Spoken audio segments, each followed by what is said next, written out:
بسم الله الرحمن الرحیم. نن به موږ تاسو ان شاء الله پر نمبر رایبون باندې کار وکړو. نمبر رایبون کې موږ تاسو لومړی دلته جنرال لرو، نو کومه خانې موږ تاسو انتخاب کړی دی هغه پر جنرال باندې ولاړی. فرض کړئ دلته خانې انتخاب شوی دا په دې کې ما پښتو عدد لیکلي دي، عددونه مې د پښتو ژبې د ور باندې لیکلي دي. اوس که زه غواړم چې دا انګلیسي ته واوړي، زه دا جنرال ور باندې کلیک کوم تر څو دا اتومات انګلیسي ته واوړي. دا یو ځای په یاد لرئ، دا یوازې انګلیسي نه د هرې ژبې تاسو اړولی شئ. تاسو به لومړی راشئ دلته کنټرول پینل ته. په کنټرول پینل کې په ریجن کې موږ تاسو ژبه ویلې وه، نو هماغه به ورته راواخلو. ریجن به راخلاص کړئ. ریجنز کله راخلاص دلته موږ تاسو ژبه ور بدلوو. فرض کړئ که زه پښتو دلته ورته انتخاب کړم، نو بیا په پښتو ژبه باندې راته بدلیږي، او که فارسي انتخاب کړم فارسي ژبه به وي، که عربي انتخاب کړم په عربي ژبه. هره ژبه چې تاسو غواړئ په هماغه ژبه باندې به بیا تاسو ته بدلیږي. لکه زه اوس پښتو ژبه انتخاب کړم، دغه عددونه ټول پښتو ته واوښتل. همداسې که اوس زه اپلای کړم، زما د ساعت او تاریخ د عددونه به ټول ورسره پښتو ته واوړي. خو اوس دا عددونه چې دا پښتو ته واوښتل، نو موږ تاسو که اوس هلته جنرال ور باندې کلیک کړو، له هرې ژبې څخه یې پښتو ته راوړي.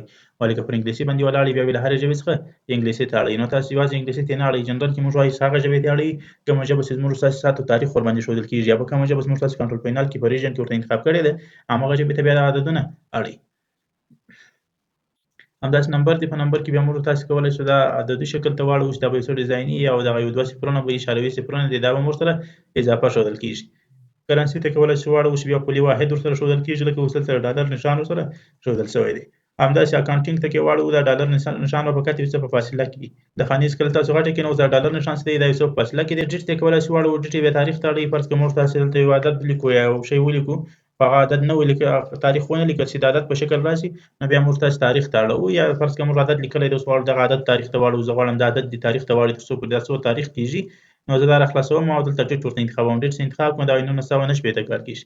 همداسې کولی شو لانګ ډیټ ته هم واړوو. لانګ ډیټ کې به بیا د ورځې نوم هم ورته لیکل شوی او د میاشتې نوم به هم ورته لیکل شوی. دغسې طریقو ته هم تاسې اړولی شئ. همداسې ساعته ته هم اړولی شو. که چېرې موږ تاسې راشو دلته دا ساعت ورته ولیکو چې فرض کړه ځان 4 بجې دي، 4 بالا، دا اوس هغسې ساده یې ولیکل. زه راځم دلته چېرته چې ته اړوم، دا دلته ډیټ ته ټایم ته اړوم. ټایم ته چې مې کله واړوی، اوس 4 بجې و، 4 بالا، او همداسې ثانیې او ایم او پي ام به ټوله ورسره ولیکل شي. پرسنټیج ته یې هم اړولی شو. که ځینې خانې موږ غواړو سپېڅلي ور باندې اپلای کړو، زه راځم دا لومړی به خانې انتخاب کړئ، پرسنټیج ته به واړوئ. اوس ته کوم عدد په کښې کې لیکې، نو هماغه عدد ته به فیصدي نښان هم ورکول کېږي. خو دا یو کار لري، کله چې تا عدد اول ولیکئ او خانې دې بیا ورته اپلای کړي. اوس موږ یوازې 4 ولیکل، اوس په دې ته راځم او بیا اپلای کوم چې پرسنټیج پر اپلای کړه، نو دا بیا درته 400 ته اړوي په سل کې ضربوي. نو که مو نه غوښتل چې ضرب شي، لومړی خانې انتخاب کړئ، وروسته عدد په کښې کې ولیکئ، لکه داسې اوس ماته لیکل شوی ده. ټولو په صحیح شکل سره موږ تاسو ته مخته را پروسه ولاړه شي او صحیح به راته ولیکل شي. همداسې موږ بل فراکشن لرو. فراکشن بیا کسر ته وایي. کسر راته لیکي. فرض کړه زه دلته لیکمه 4/8 لیکم. 4/8 چې کله ما ولیکئ، کمپیوټر د اپریل میاشتې 4 راواخیستې، ځکه نه یې پېژني چې دا کسر دی. نو موږ تاسو دلته راځو فراکشن ته، کسر ورته انتخابوو. کسر چې مو کله انتخاب کړئ، اوس یې لیکم 4/8.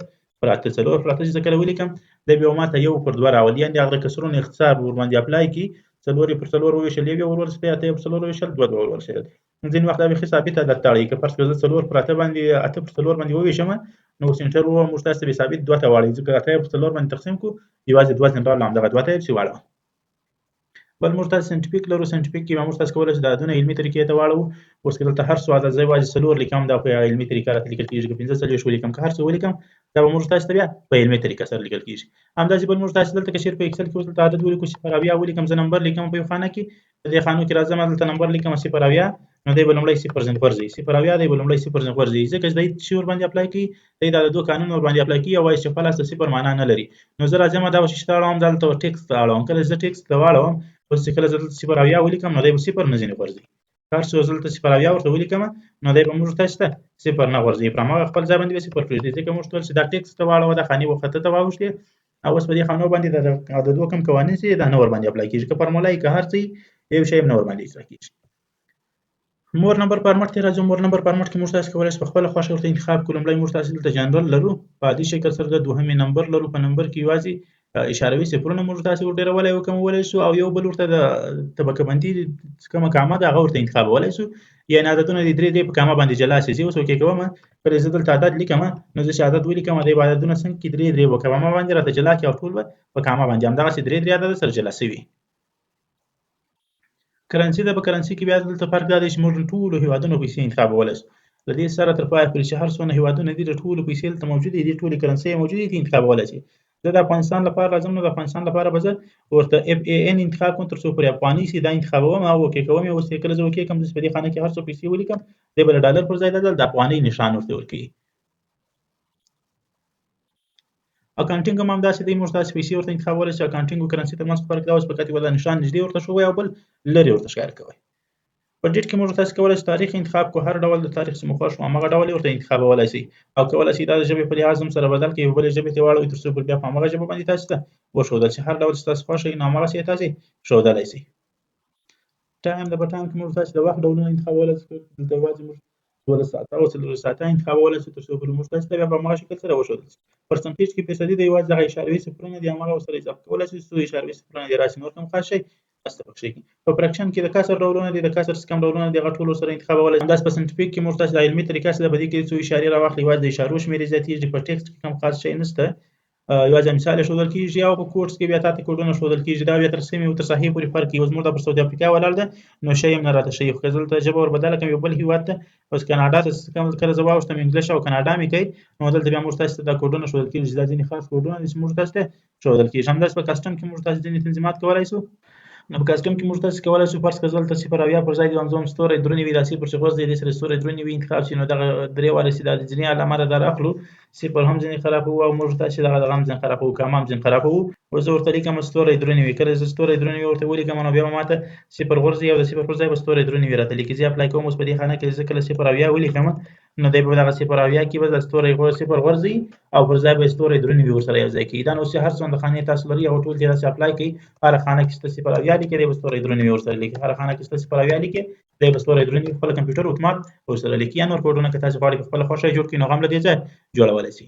په کرنسي کې موږ تاسو کولی شئ دلته کرنسیانې ورسره راواخلو، د هرې ژبې داسې که مور اپشن کلیک کړئ نو بیا دلته هغه ټول چې موږ تاسو لر مخکې تکرار کړئ هماغه برخې ته راځي او د هر هېواد کرنسي چې تاسو غواړئ هماغه ورته انتخابولی شئ. پرسنټیج کې فیصدي ورباندې اپلای کړئ، اتومات کومه خانه ستا انتخاب کړې وه نو پر هغه خانه باندې بیا فیصدي اپلای کړئ، دا فیصدي کوم قانون چې ده دغه ته به واوړئ او فیصدي به ورباندې اپلای کړئ. هره خانه ستا انتخاب کړې وه هماغه باندې فیصدي قانون ورباندې اپلای کړئ او فیصدي ته به یې واړئ. په کامه کې کامه ورکوي، کوم ځای کې ستا عددونه ډېر لیکلي دي نو هغه عددونو ته کامه ورکوي. فرض کړه زه راځم دغه عدد انتخابوم او کامه ورباندې کلیک کوم نو اوس په 3 عدد سره جلا کېږي او پر کامه به یې راخلي. اوس که په دې خانه کې زه عدد ډېر ولیکم نو دې ته به کامه اپلای شوي او 3 عدد به په کامه باندې سره جلا کېږي. اشاروي صفرونه دي کولی شئ ډېرې کړئ، څونه چې غواړئ ډېرولی شئ او بېرته یې کمولی شئ، هر رنګه چې مو خوښ وي همغسې استفاده کولی شئ. نو ملګرو ویډیو پر همدې ځای پای ته رسوو، سبا به انشاءالله د کنډیشنل فارمټینګ موضوع وي، تر بیا بلې ویډیو هم پر الله سپارم، ښې چارې.